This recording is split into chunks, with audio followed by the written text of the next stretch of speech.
পাবদা মাছের ভাপা হবে সরষা দিয়ে।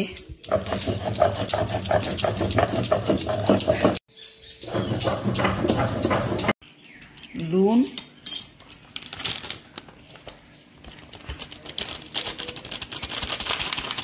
পরিমাণ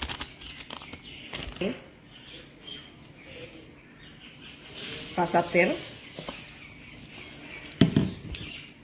বেটেছি লঙ্কার সরষা, এগুলো দিয়ে ভালো করে মাখবো। কয়েকটা দিয়ে দিব, যারা ঝাল বেশি খায় তারা একটু মিঠে খাবে, গুঁড়া লঙ্কা একটু দিব, সামান্য একটু জল দিয়ে দিব। এখন ঢালবো।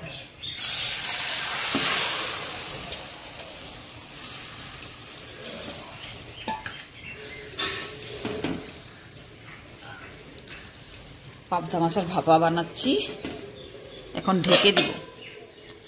10 মিনিট পরে ঢাকনাটা খুলে নামিয়ে দিব।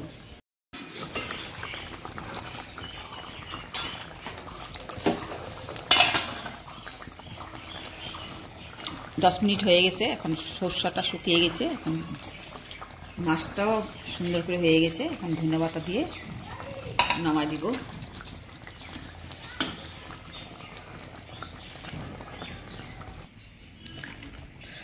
ভাপাটা হয়ে গেছে, এখন এমন করে তোমরা বানিয়ে খাবে, টেস্টি লাগে অনেক। ভাপা হয়ে গেছে, এখন মাখা মাখা ঝোল, অনেক টেস্টি। তোমরা বানিয়ে খাবে, কেমন বলবে কমেন্ট করে।